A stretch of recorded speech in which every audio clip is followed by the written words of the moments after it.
My name is Theresa Rand. I'm originally from Germany, where I was trained as an architect and then moved to Copenhagen to focus more on furniture.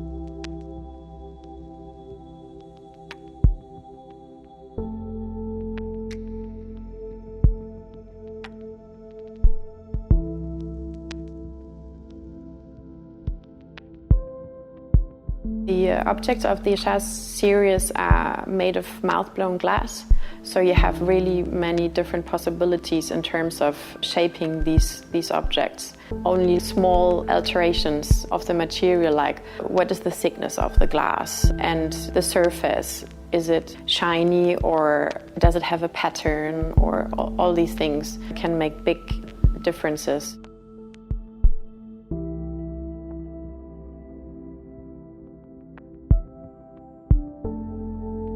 The initial idea about the series was that I wanted to design vases in different sizes that would work on the table, but also, for example, as a big floor vase.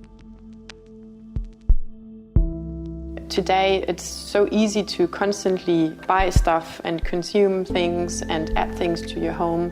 So I think it's important to buy and own objects that you appreciate. The brass legs add quite some elegance to all the pieces of the series. They elevate all the objects and emphasize the things that you put inside.